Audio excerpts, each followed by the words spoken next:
지금 듣고 계신 당신, 한번 상상해 보세요. 전 세계가 주목하는 엄청 중요한 프로젝트가 있는데 그 리더 자리가 딱 비어 있는 거예요.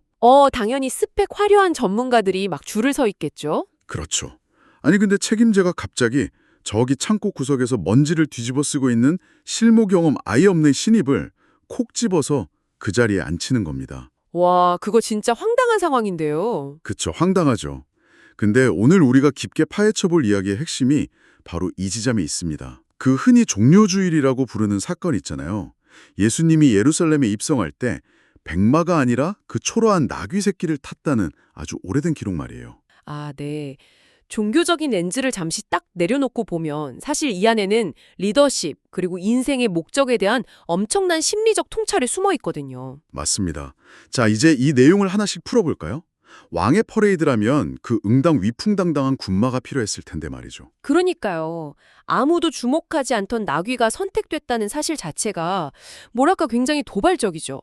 흥미로운 건 이 나귀가 세상의 무대로 나오기 위해 반드시 거쳐야 했던 첫 번째 단계가 있다는 겁니다. 아, 그 기둥에 매여 있던 줄에서 풀려나는 과정 말씀이시죠? 네, 맞아요. 그게 단순히 물리적인 밧줄을 의미하는 게 아니라는 분석이 참 인상 깊었어요.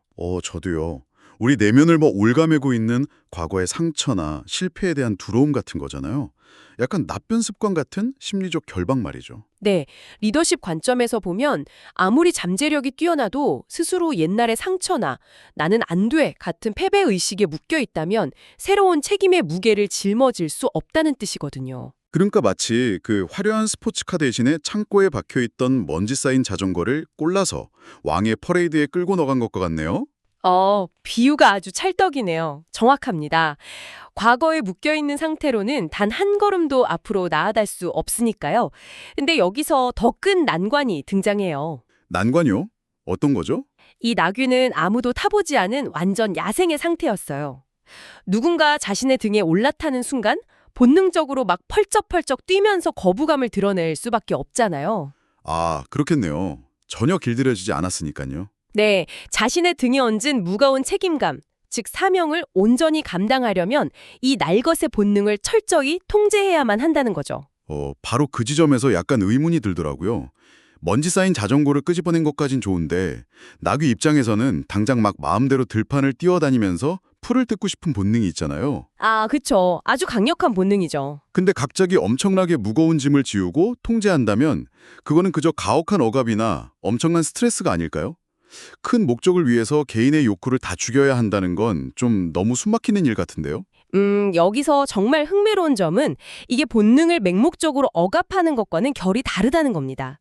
오히려 흩어져 있던 에너지를 하나의 명확한 목적지로 정렬하는 초점 맞추기에 가깝달까요? 아, 억압이 아니라 초점 맞추기요? 네, 나귀가 막 풀을 뜯고 싶어하는 무질서한 본능을 통제하고 그 등에 탄 존재가 가리키는 방향, 즉 예루살렘 성문 쪽으로 걸음을 옮길 때 무슨 일이 일어날지 한번 생각해 보세요.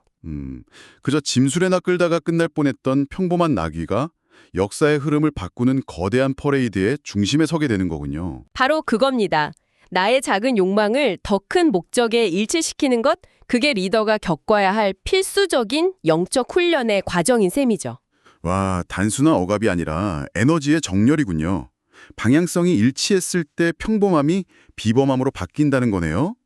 근데 제가 볼 때 진짜 치명적인 위기는 마침내 수많은 군중 앞에 섰을 때 시작되는 것 같습니다. 아, 그 성공이라는 달콤한 열매를 맛보는 순간 말씀이시죠? 네, 맞아요.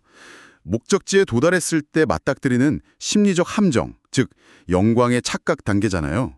길거리에 사람들이 막 겉옷을 깔고 종려나무 가지를 흔들면서 엄청난 환호를 보냅니다. 이때 나귀가 와, 내가 이렇게 인기가 많구나. 내 걸음걸이가 좀 멋있나 하고 우쭐해서 앞발을 번쩍 든다면 어떻게 될까요? 등에 탄 분은 그대로 바닥에 곤두박질 치는 대참사가 일어나겠죠. 그러니까요. 이거 현대사회의 리더들에게도 엄청나게 뼈 때리는 이야기예요.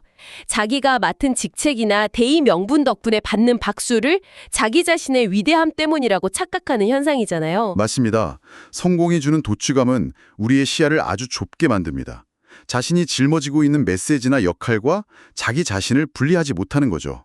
그렇다면 우리가 무대에서 내려와야 할 때는 언제인지 어떻게 알 수 있을까요? 자료에 나온 통찰을 빌리자면 오늘이 남은 인생에서 가장 젊은 날이라는 걸 기억해야 합니다. 미래로 미루지 말고 지금 당장 주어진 역할에 충실하되 영원한 자리는 없음을 인정하는 겸손함이 필요하죠. 누구나 쓰임받는 특정한 때가 있고 그 시기를 놓치지 않으면서도 미련 없이 내려올 줄 아는 지혜가 필요하다는 거군요. 네, 역사를 바꾼 위대한 인물들은 자신이 무대의 중심에 섰을 때조차 이 역할은 영원하지 않으며 때가 되면 뒤로 물러나야 한다는 한계를 정확히 알고 있었습니다. 듣고 보니 리더가 무대에서 내려와야 할 때를 아는 게 올라가는 것보다 훨씬 고차원적인 능력이라는 생각이 듭니다.